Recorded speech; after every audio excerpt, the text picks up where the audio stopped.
Не волнует никого на войне, какой ты расы, какого ты пола, какого ты гендера там, и так далее. Никого не волнует. Всех волнует только одно. Вот у тебя раненый товарищ.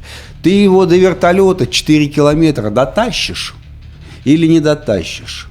Все равно по-любому цель будет определять с участием американцев. Это прямое вовлечение США прямо в конфликт. Американцы нанесли удар по цели в глубине России. Вот так это будет звучать. Об этой статье я должен сказать просто потому, что тот, кто придумал слово «стратегический тупик», согласился с тем, что уже не тупик.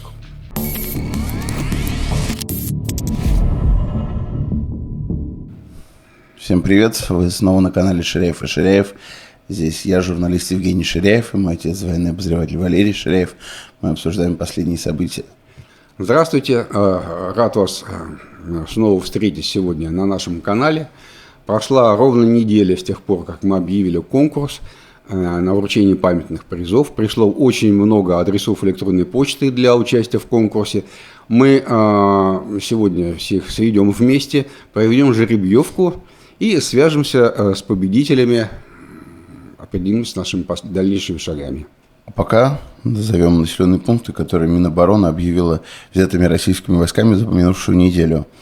В ДНР это Кировск, Северск-Малый, Дерилово, Майская и Шандриголово. В Днепропетровской области населенный пункт Степовое, а также населенный пункт Юнаковка в Сумской области. Давно про нее не слышали. Да, Юнаковка уж которая месяц в серой зоне была, так что да. То, что ее окончательно взяли под контроль, новость невеликая. Все остальные населенные пункты действительно в тех местах, где сейчас самая напряженная обстановка, где продвигается российская армия. Вот в районе Покровска и Мирнограда по-прежнему идут такое самое отчаянное противостояние, но там никуда линия фронта фактически не движется. Войска зашли уже давным-давно в Покровск и идут там городские бои вот в таком дисперсном виде, да, рассредоточенном. Но, в общем, говорить о успехах той или иной стороны пока преждевременно. Очень многое скрыто тем самым туманом войны. Но есть три направления, в которых за эту неделю происходили какие-то события, которые достойны комментария, и в том числе и это события, в которых были какие-то продвижения. Мы говорим о российской армии. Это Купянское направление, Лиманское направление и в Днепропетровской области Новопавловское. В Купянском направлении несколько притормозилось продвижение российской армии, но в общем все бои, которые там идут, они дают четкий результат, благодаря, видимо, тем резервам, которые туда перебросили, и армия подтверждает реноме командующего генеральным штабом, ее задача занять больше половины города. Сейчас этого не сделано. Тем не менее, успехи там, несомненно, и есть. Лиманское направление, вот о чем хочу сказать.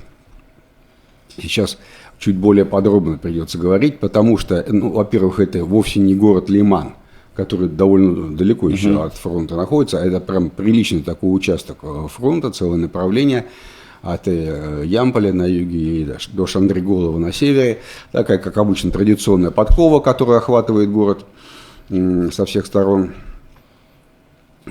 Там, прямо точно совершенно можно, несмотря на противоречивые заявления сторон, констатировать там занятие Ямполя и Шандриголова тоже, если и не полностью, то, по крайней мере, в подавляющей своей части тоже на севере перешло под контроль российской армии, достаточно уверенный контроль, когда могут еще встречаться украинские военнослужащие небольшими группами, но тем не менее. И это места, в которых фронт стоял очень давно, долго, никуда не двигался. Там прямо четкое продвижение. Я хочу обратить внимание вот на что.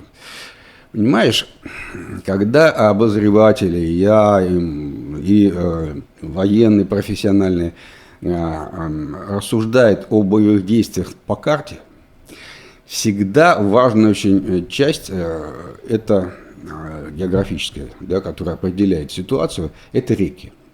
И вот река всегда считается важным рубежом, который тормозит наступление и облегчает оборону обороняющимся. Ну, самый уж такой пример, который вот его не оспоришь, это Днепр. Пойди, захвати там, так сказать, правобережный Днепр, когда он километр шириной. Тут практически непроходимое в нынешних условиях препятствие. Но любую реку всегда трактуют как некое вот важное препятствие. И часто говорят так, что украинской армии лучше бы здесь отступить и отойти за реку какую-то там, очередную, да, чтобы на том берегу реки организовать новую оборону. За эту неделю российские войска, в общем-то, без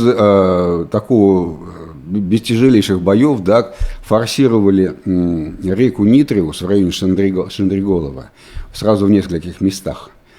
И это далось им не такими прям какими-то затратами. И на юге, там, где ближе к Ямполю, форсировали реку Черный Жеребец.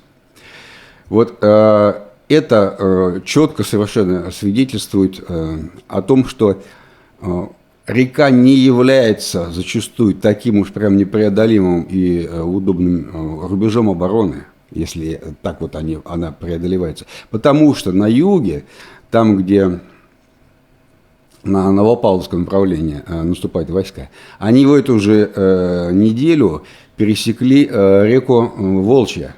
И тоже без особых прям таких вот страшных боев, понимаешь? То есть, судя по этим трем событиям, река все-таки не является таким вот, ну, реки средних размеров, конечно, не крупные, да. Есть реки, ты будь здоров. Вот.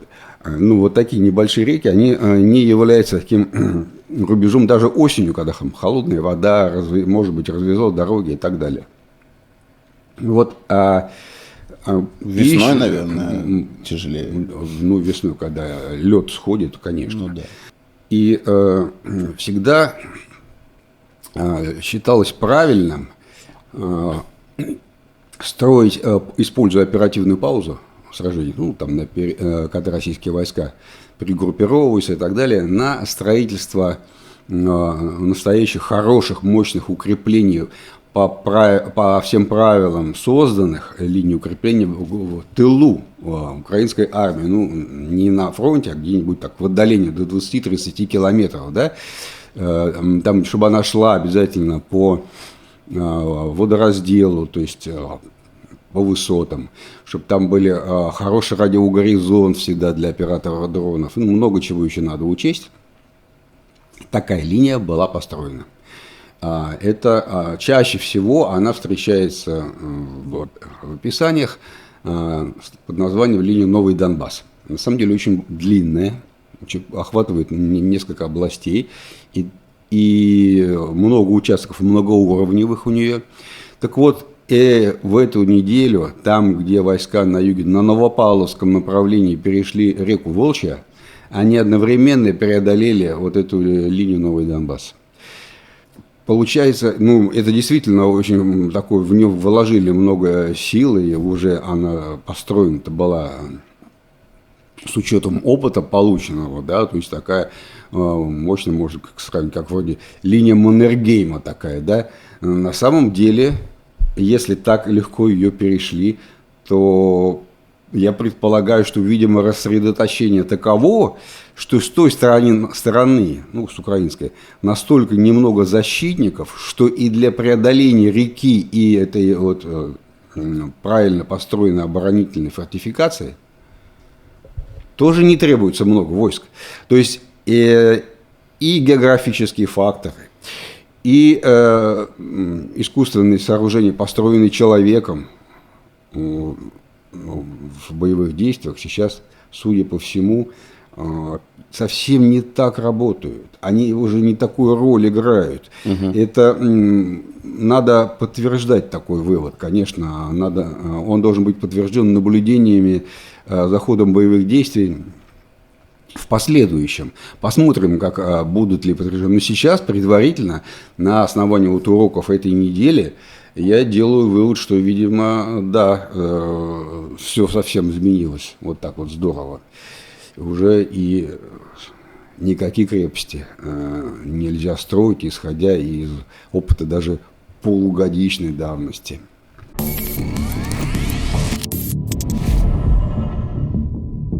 В соцсетях очень активно обсуждали карту, которую опубликовало Министерство обороны в Телеграме. Эта карта была со всеми областями, в которых идут боевые действия, и там были закрашены все территории, которые российские военные заняли за последние месяцы, ну, то бишь за 2025 год. За 2025 год. Да, и вызвало это живое обсуждение, потому что это вошло в контры с данными других карт, которые публикуют разные асинт-организации, ну, сайты, да, паблики какие-то, которые сами ведут свои карты на основании там, данных с фронта и так далее. Они, конечно же, всегда чуть-чуть отличаются где-то там-то, но я так понимаю, что особый резонанс это вызвало, потому что там прям сильные были какие-то отличия. Ты знаешь, карты, линия фронта на карте – это важнейшая вещь, которая интересует всех, десятки миллионов людей. Впервые вот так прям пристально на карты стала смотреть вся страна, когда шла гражданская война в Испании в конце 30-х годов.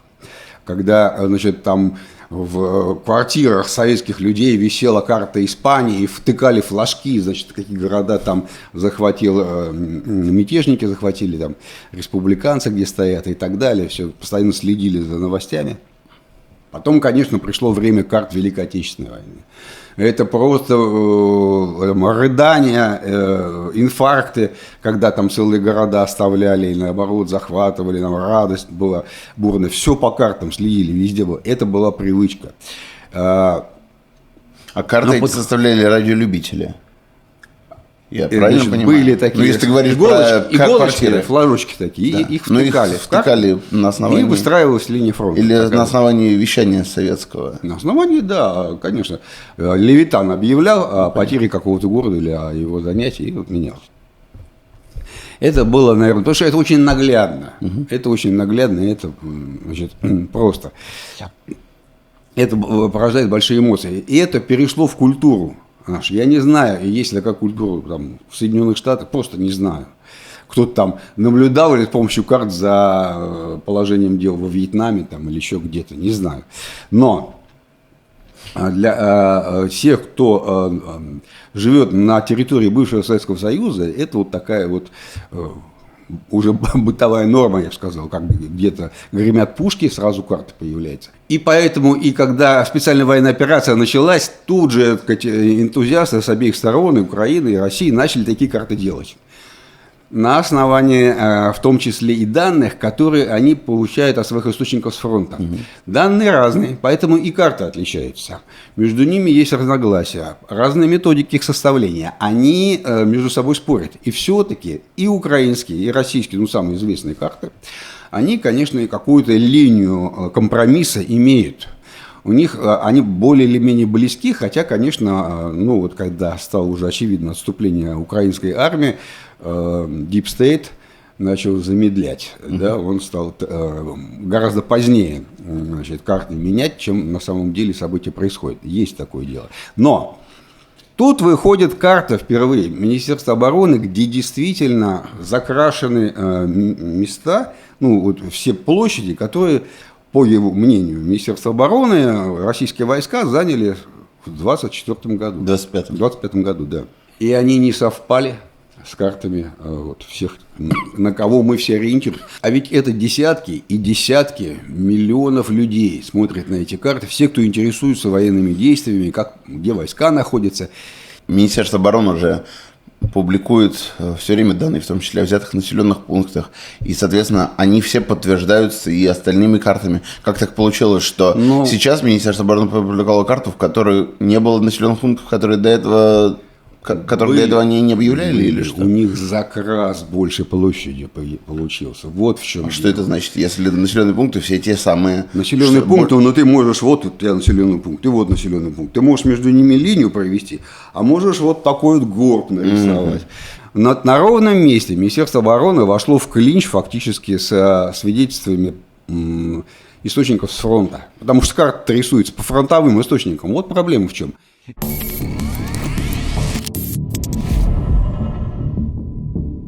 2 года назад бывший главком ВСУ тогда, действующий, ныне он посол Украины в Великобритании Валерий Залужный, опубликовал программную статью, в которой было использовано то слово, которое стало нарицательным «стратегический тупик».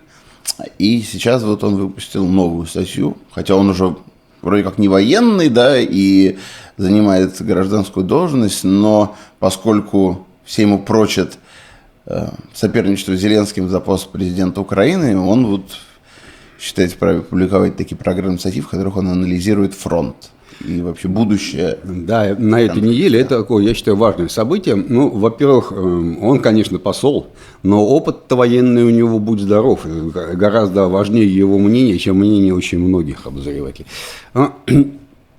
Здесь он как бы не признает факт, понимаешь, он когда объявил, что в той статье, что есть стратегический тупик, войска встали, ни туда, ни сюда, все, конец. Как бы из статьи, из того вытекало, что это вот все навеки вечные. Прошел год, и вдруг линия фронта начала двигаться с востока на запад. То есть украинская армия стала отступать. Не спеша, поначалу вообще мало заметно, все быстрее и быстрее. То есть стало понятно, что не тупик. И надо было как-то это объяснить. И вот в этой статье он как раз и признает, он не пишет, что я ошибался, то и так далее. Нет, он как бы не ошибался, но он угадал на 1 год. А дальше, через год, что-то другое случилось. Видимо, российское командование адаптировалось ко всем этим изменениям, научилось как-то преодолевать этот тупик. Но мы много-много уже говорили об этом, как это происходит, инфильтрация, малыми группами и так далее. Он подробно это все описывает и говорит, что вроде как тут тупик есть, но он уже и не тупик. Уже все-таки можно посчитать, если так продвигается, в какие сроки будет занята, предположим, Донецкая область, российская армия в ее административных границах. А это та самая задача, которую Путин поставил. То есть уже можно предполагать, что все-таки будет значительный тупик. И вот он в этой статье и объясняется с читателями, ну, вообще, с общественным мнением, вот вроде как, ну, его резюме-то, оно понятно, что он все это признал, но при этом он дает рецепт. Надо срочно искать какие-то выходы в техническую область. То есть ученые, конструкторы, может быть, военные на поле боя должны придумать какой-то ответ этим дронам. Кто первый, значит, научится их сбивать массами, значит, сразу, тот все получит прям железобетонные преимущества и полетит. Ну, наверное, он сказал очевидную вещь, да, я так которые все годами уже думают. Да, когда уже, наконец, эти дроны, перестанут быть такими. Ну, то есть, вот его рецепт, он вот такой. Значит, все, дайте нам средства сбивать дроны. Ну, были такие, значит, конечно же, и периоды, когда надеялись на Байрактар, потом на Леопард, потом на F-16 надеялись. Ну, может быть, сейчас вот на какие-то ракеты украинские, которые появятся там на поле боя, может быть. По крайней мере, об этом объявлено. Ну, и вот еще одно средство требует. Но оно вот пока не подоспело. Я не знаю, будет ли такое средство, нет, но точно известно, что вот в российском ВПК просто бурлит все. Там все пытаются придумать, как эти дроны забивать и как обезопасить. И это вовсе не украинская задача, да? Это задача всех стран мира. Ну вот, я думаю, что просто мы об этой статье должны сказать, просто потому, что тот, кто придумал слово «стратегический тупик», согласился с тем, что уже не тупик.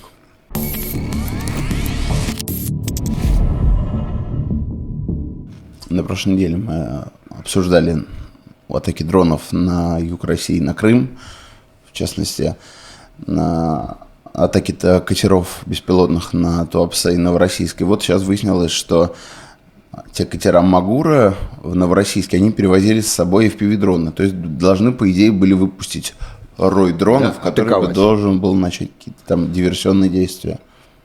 Да, но такую массовую атаку с катеров я пока не очень себе представляю, потому что все-таки их потопят, если очень много их будет, это понятно. А вот, как ты сказал правильно, как диверсионное оружие, Это очень опасная вещь и, наверное, очень перспективная. Мне кажется, что украинцы вот сейчас просто тестируют эту технологию, пытаются понять, как вот правильно себя вести, когда у тебя в руках такое оружие. Но, в общем, можно себе представить, что в хорошую погоду скрытно подойти, если уж у российской армии и флота не налажен контроль за акваторией Черного моря, они пропускают эти катера сплошь и рядом, значит, скрытно подойти к какой-то военной морской базе или еще куда-то, и поразить какие-то хрупкие такие вещи, дорогие, такие как, например, радиолокационные установки на кораблях. То есть, если у тебя стоит крейсер, или у тебя стоит самый современный эсминец, у него есть несколько радиолокационных станций, которыми обеспечивают, значит, свою дальнозоркость, скажем так, да, видят все там до горизонта и дальше. Все. Вот. Они дорогие, сложные устройства, и их быстро не заменишь. Если их просто атаковать и поразить просто зеркало излучателя, ну, то есть радиолокатор, да, это можно сделать просто простым действительно FPV-дроном. И все, там соотношение много-много десятков миллионов рублей сразу вылетает. Вот это просто ущерб, который можно легко нанести флоту, который стоит где-то там далеко в Новороссийске, так скрытно подойти. Ну, конечно, дронами можно атаковать и какие-то склады боеприпасов на берегу, легко воспламеняющихся каких-то там хранилищ топлива и так далее, и так далее, и так далее. В общем, перспективы вот такого приема очень большие.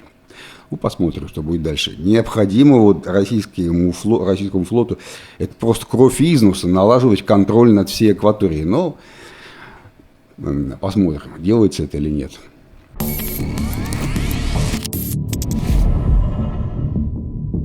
Еще немного о дронах. В последнее время невозможно это отрицать. Стали учащаться залеты неких дронов на территории разных европейских стран. Это Дания, это Норвегия, это Польша, это Румыния. Германия. Да. Я бы хотел обратить внимание на то, на что вот в других местах я акцента не увидел.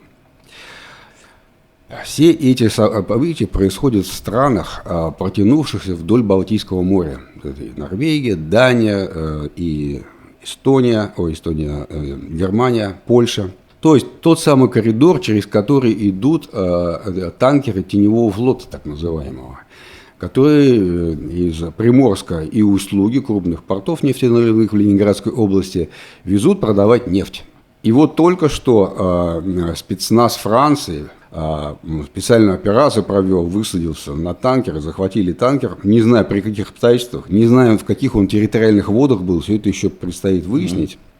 Но это тот самый танкер в прошлом Кивала, который эстонцы весной захватили и пытались ему там найти какие-то отягчающие обстоятельства. Он простоял, даже не под арестом, просто постоял в их территориальных водах, потом его отпустили. Он за это время, оказывается, уже 3 названия сменил. Я думаю, что не просто так вдоль Балтийского побережья происходят все эти случаи. Вот я имею в виду с неизвестными и установленными принадлежностями беспилотниками, которые заставляют правительство закрывать аэропорты. Очень похоже на какой-то ответ. Это возгонка такой гибридной войны в Балтийском море. Я это все связываю с теми самыми пролетом российских истребителей черновоздушного пространства Эстонии, залет в Польшу 19 этих. Так об этом речь, это все как бы звенья одной цепи. Да, это все звенья одной цепи. Это усилится. Но не в Испании, не в Италии эти дроны закрывают аэропорты, а именно в Дании, которая прямо контролирует этот стратегический пролив, да, через который идут все танкеры. Можно же подумать, что это просто соседние с Россией государства. Ничего себе соседние. Это самые дальние уже в Норвегия, географическом смысле. Ну, конечно, с Испанией. Нет, я имею в виду в Балтийском море, Нет. это самое последнее государство. Я имею в виду, что все равно это все страны близкие к России, и когда речь идет о так называемых там усложнении отношений с НАТО, потенциальном военном конфликте с НАТО и в вопросах там, того, как будут реагировать наши ВВС, наши ПВО, вот. Ну, не могу тебе ничего сказать про дроны, которые летают в Чехии, или в этой самой Венгрии, или в Австрии. Нет такого. Они именно вот по Балтийскому побережью почему-то сосредоточили свои, так сказать, свой интерес. Поэтому, мне кажется, очень похоже на ответ. Это прямо вот намеки такие, что вот, да, будет гибридная война с танкерами, будут все больше и больше обостряться всякие ситуации и так далее. Поэтому я бы здесь искал истоки всех этих событий. В принципе, это означает, что на территории этих государств есть агентура, которая запускает эти дроны. Скорее всего.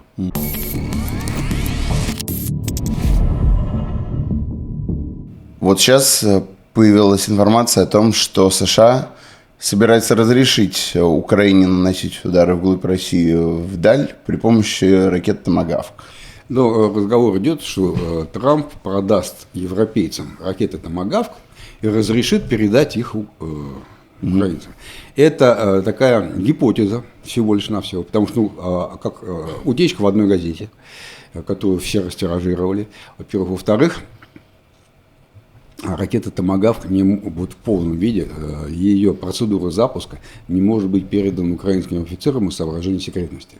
Значит, страны, которым передана она вот в пользование, это самые ближние там государства, которые такие самые надежные союзники. Вообще про то, что «Томагавк» могут разрешить Украине, уже давно слышно. Про это были утечки. Просят давно. Месяца. Нет, про то, что США вот рассматривают уже этот вариант. Несколько месяцев назад, я помню, было такое. Но сейчас разговор идет о том, что Зеленский приехал и попросил. Возможно, он и до этого приезжал и просил. А американские официальные лица сказали, мы рассматриваем вопрос. Вот это слово, мы рассматриваем вопрос, означает давление на Путина. Вот мы сейчас вопрос рассматриваем, это серьезное дело, имейте в виду, бойтесь там, что сейчас это все произойдет. На самом деле слово «рассматриваем вопрос» вовсе не означает, что продадут томагавки. Но давай сходить из худшего. Все генералы должны планировать самые страшные события, самые худшие варианты. В этом, так сказать, это генеральская доблесть. Как можно использовать? Во-первых, так. Секретность настолько высока кодированных карт, а в каждую ракету закладывается карта с маршрутом, особо точная. Она кодированная. И это должны делать все-таки американские офицеры. Ну, предположим, будет какая-то совместная команда. Да? Все равно, по-любому, цель будет определять с участием американцев. Это прямое вовлечение США прямо в конфликт. Потому что американцы нанесли удар по цели в глубине России. Вот так это будет звучать. Хорошо. Предположим, ракета по их замыслу летит куда-то в глубину России, какую-то цель нормальную военную, там, какой-нибудь аэродром, огромный склад боеприпасов, там еще что-то. Но поскольку у нее дальность-то вот этой наземной ракеты 1800 километров, она может извилистую траекторию-то иметь, какую угодно вообще. И по дороге она может пролетать рядом с какими-то действительно стратегическими объектами России, то есть сил ядерного сдерживания. Рядом с каким-то локатором раннего предупреждения, на который американский ракет должен увидеть, дать сигнал в Кремль, да? Рядом с каким-то складом ядерных боеприпасов, боеголовок там, и каким-то важным очень узлом связи и так далее. Может быть, даже 2-3 таких объекта во время пролета она может миновать. И дальше надо просто смотреть, как отреагирует российское ПВО и система противоракетной обороны. То есть где локаторы проснутся, кто начнет его облучать, кто начнет самолеты поднимать, с каких аэродромов на перехват и так далее. Вот эта информация для американцев важнее, чем поражение какого-то там склада боеприпасов в глубине. То есть склад боеприпасов – предлог. для того, чтобы пролететь настоящей боевой ракетой рядом с этими складами, там всеми, и зафиксировать реакцию российской обороны. Вот эта разведка важнее. Вот это один из способов, как можно ее использовать. Всего лишь один из способов. Дальше. Но мы понимаем, знаем точно, что с самолетов ее не сбрасывают, она только этого флотского применения, корабли, подводные лодки. На Украине флота нет такого. И, значит, соответственно, только о наземных установках может идти разговор. Эти наземные установки только появились, называются они «Тифон», их несколько штук всего, и есть информация, что развернули их на Филиппинах. То есть их сделали-то для союзников США против Китая. Филиппины там, где Китай. А вовсе не для войны в Европе. Вполне возможно, что в Европу их, в конце концов, в ответ на орешник тоже завезут. Может быть. Но их пока очень немного изготовили. И уж тем более невероятно представить, что их прямо дали вот так сейчас украинцам. Потому что дефицитная вещь. Все. И важный момент. Их около 4000 штук наклепали. Я имею в виду томагавков. Но вот мы обсуждали с тобой драку с хуситами, которые начали шантажировать там всех торговые корабли, атаковать и так далее. То пришел американский флот. Начал их обстреливать томагавками. Несколько сот штук угрохали за очень короткое время. То есть американцы поняли, что расход идет, и в конце концов мы говорили, что они плюнули и просто убрались оттуда, и заключив договор с хуситами, давайте вы больше не будете ничего, и мы корабли убираем. Американцы очень четко поняли, как быстро расходуются эти ракеты, очень дорогие, далеко за миллион каждая штука, во время современной войны. Вот. А на российско-украинском театре военных действий расход ракет такой, что просто никому не снилось. Поэтому и дать много не могут. В результате обострение очень мощное, а Россия отреагирует очень серьезно. А с другой стороны, результат будет никакой, если дать там 50 штук, 100 штук всего. Россия отреагирует очень серьезно. Как? Вплоть до бомбардировок, предположим, в процессе транспортировки. Даже на территории противника могут и такое учинить. Допустим, в результате диверсии. Логично. Вот. Поэтому затевать такое обострение ради того, что результата не достигнут, непонятно зачем. То есть достигнуть результата можно, но для этого нужно несколько сот и сразу их одновременно запустить по целям России. Может быть, будет такой эффект, что даже Путин дрогнет, в конце концов, и что-то там изменит позицию на переговорах. И скажет, согласен я на ваши условия. На это расчет, понятно. Да, но это должно быть такое количество ракет одновременно, такими силами, о которых до сих пор шла речь, там, десяток, 2 десятка, 50, 100, все, нет, невозможно достичь. Вот поэтому я и думаю, что такая опасная штука с таким ничтожным результатом, как-то нелогично. Кстати, я и Трампа не считаю воинственным человеком. Он, по-моему, не такой уж он и воинственный. Но это мое личное впечатление. Я могу ошибаться, конечно. Генералы могут быть воинственные.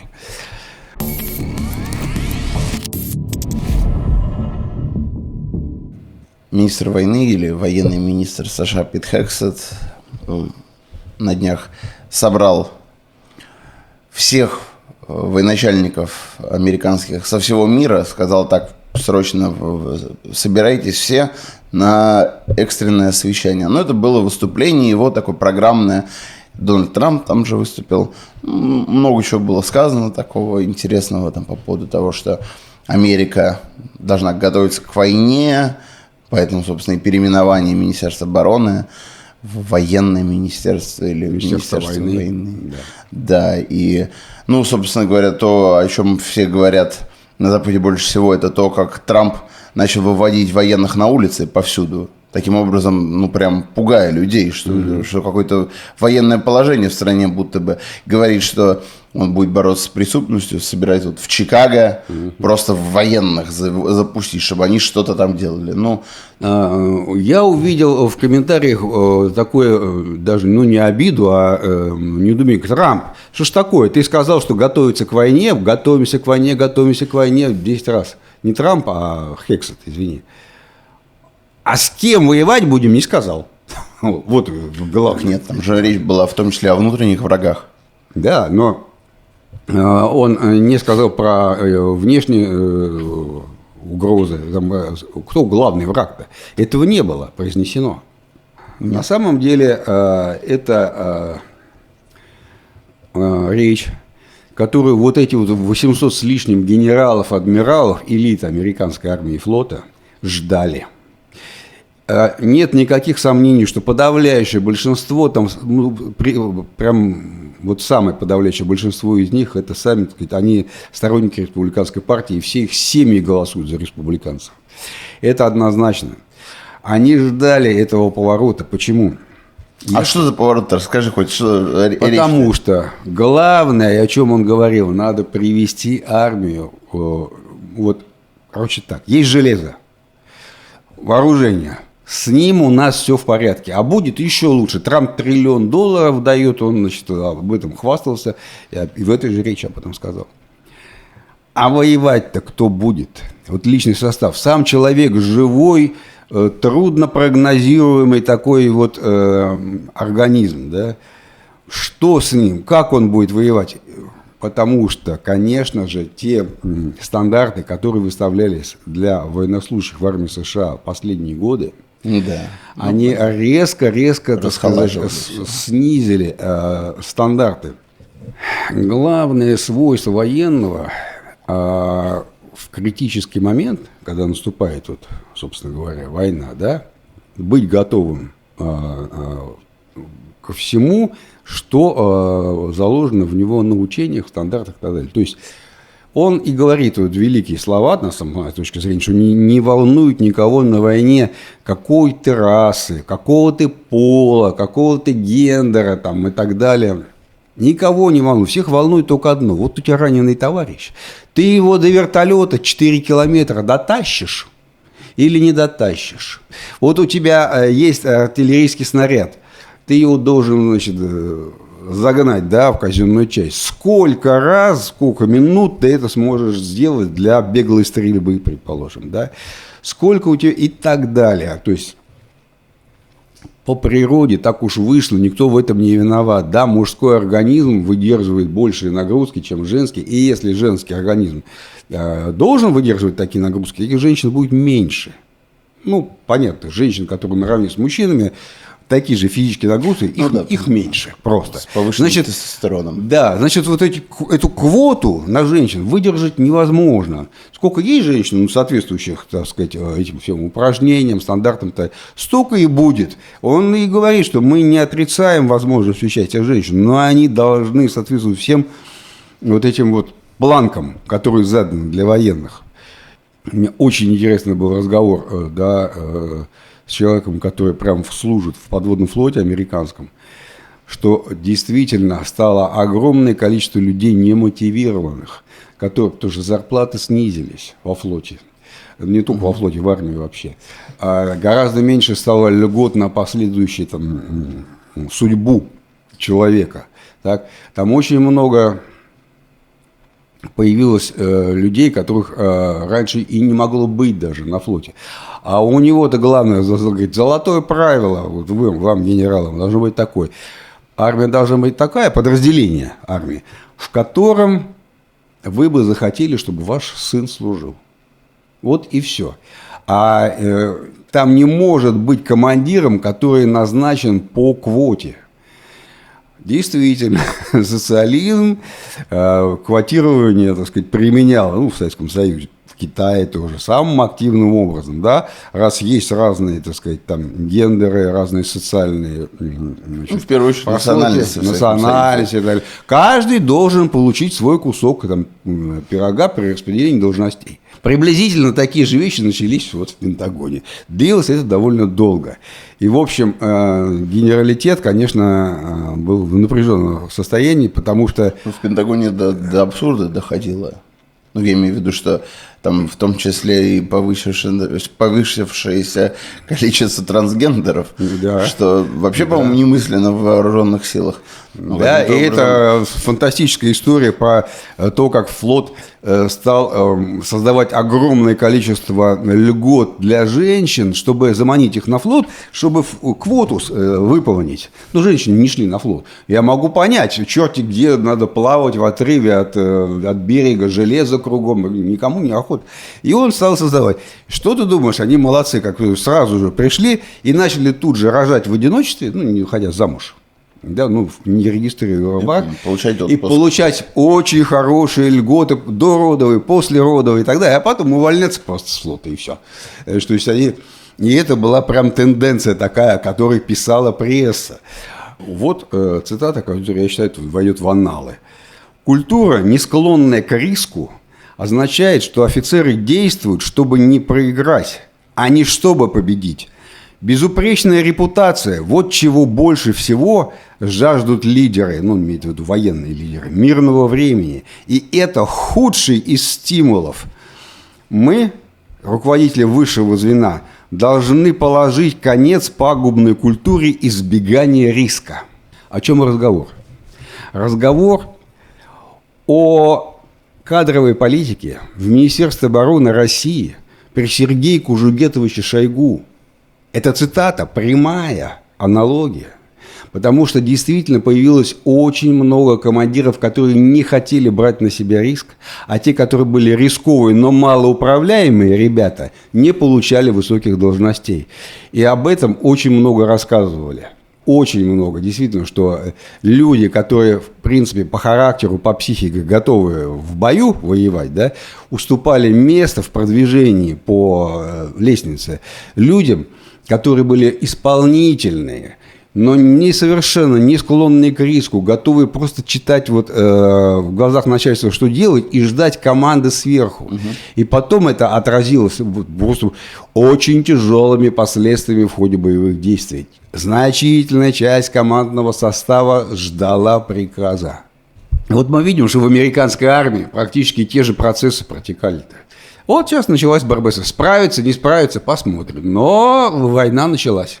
Я не интерпретирую речь Хексета таким образом, что вот есть верховный главнокомандующий, и что бы он вам ни приказал, любые преступные приказы мы обязаны ему подчиняться и выполнять, даже если противоречит Конституции. Такого нет в речи Хексета. Если люди так интерпретируют его речь, пожалуйста, это, но для меня она вся практически состоит из возврата к основам армейской службы. Дай мне устав любой армии, любой абсолютно, и покажи, где там какие-то проблемы решаются голосованием. Все проблемы по уставу решаются приказами одного начальника. Полностью армия антидемократическая структура. Все, она регулируется политиками наверху. Хексет сказал об этом не раз, а не два в этой речи. Очень четко проговорил, как управляется политиками армия. И что она вне политики.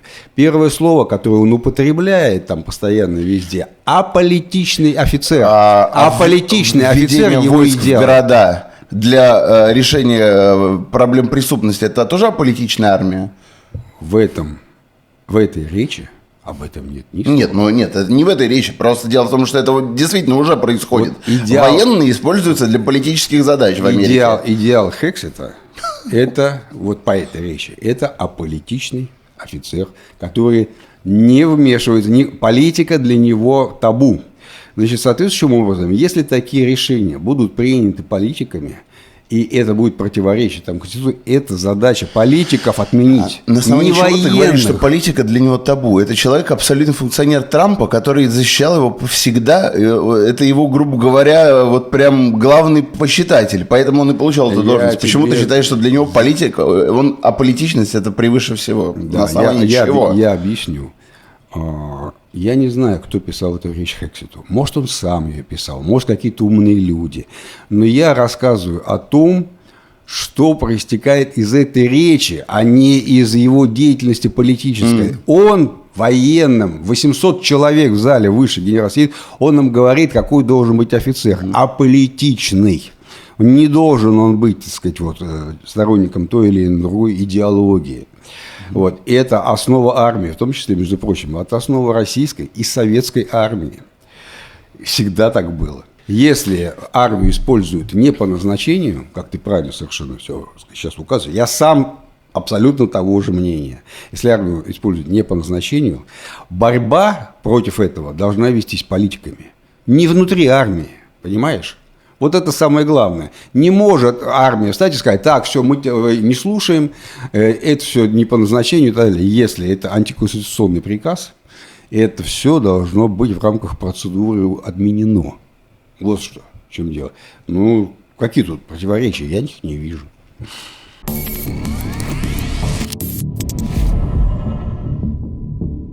Трамп и Нетаньяху представили план урегулирования конфликта в Газе, да, это так называемый план Тони Блэра, который с самого начала, с 23-го года еще этим занимается, насколько я понимаю. Он включает в себя там много позиций, потому как надо решать там вопросы экстремизма, как надо деэкстремизировать всех, кто там в Газе живет. Но там просто очень много завязано на том, что, по идее, Газа должна быть полностью оккупирована, значит, она должна быть подконтрольна, и вот гражданские власти какие-то, они начнут принимать какие-то решения. Но должно предполагаться, что Газу взяли, а Израиль, вот он, когда 15 сентября, если не ошибаюсь, начал входить в Газу. Что там сейчас происходит? Очередной этап операции. Да. Самая главная проблема в том, что жители Газа некуда деть. И они будут занимать этот город, или, не знаю, муравейник, я бы его так назвал, да, последовательно, там, квартал за кварталом, одновременно жители будут находиться среди, израильские войска среди жителей, да. Хамас поймал весь Израиль в ловушку. То есть он сделал так, что чем больше Цахал проявляет военной активности и гибнет больше людей, а погибло огромное количество людей в ходе, так сказать, операции в Газе, просто невероятное, тем больше социальная база поддержки террористического движения. То есть, грубо говоря, если раньше, может быть, это было и не так, то сейчас, очень трудно провести вообще границу между жителями Газы, даже не палестинцами, а именно жителями Газа, да, и террористами. Практически, очень трудно. Он весь народ, я имею в виду Хамас, вот таким способом, да, сделав его заложником, превратил в ярых сторонников силового ответа Израилю. И что предлагается по этому плану? Хамас должен отдать все свои вот эти катакомбы, туннели, там так далее, склады, все это будет ликвидировано. Он должен отказаться от вооруженной борьбы, да, сложить оружие, там все, что необходимо, все он должен сделать это. Но он же и создавался совершенно для других целей. Хамас не заточен как гражданская организация политическая, под политическую борьбу, в рамках которой он получает там большинство и в конце концов получает мандат от жителей и становится, так сказать, лидирующей политической силой. Все. Он под это не заточен, он этого и делать-то не умеет. Он никогда в жизни не согласится на такие условия, значит, будет воевать до конца. Не знают эти бандиты и террористы, как можно, ну, в рамках там, конкурентной борьбы, да, предположим, когда есть какие-то противоположные идеи там в палестинском обществе и так далее, добиться своего. Ну, там предлагается сделать особую экономическую зону, например. Да. Ну вот со временем, может быть, когда-нибудь, но чтобы сделать особую экономическую зону, надо полный мир там установить. Ну, да, так, экономика не работает во время войны. Управление палестинцам отдадут, когда посчитают, что они готовы. Да, и палестинцы-то, вот, которые не Хамас, они сказали, мы готовы взять в свои руки, все, будем руководить, здесь Хамас уберем и так далее. Это и есть конкурентная борьба, в общем-то. Есть большое подозрение, что если вот сейчас какие-то выборы провести, то Хамас с грандиозным разгромом там победит. Понимаешь? В результате этого делать нельзя. Значит, если это нельзя, должен быть какой-то назначенный что-то типа губернатора, который будет, вот Тони Блэр, например, да, и так далее. А доверяет ли ему местные палестинцы или нет? То есть Хамасу предлагают сложить оружие и сдать все свои, вот, отказаться от всех своих военных методов. Да? А другого ничего Хамас не умеет.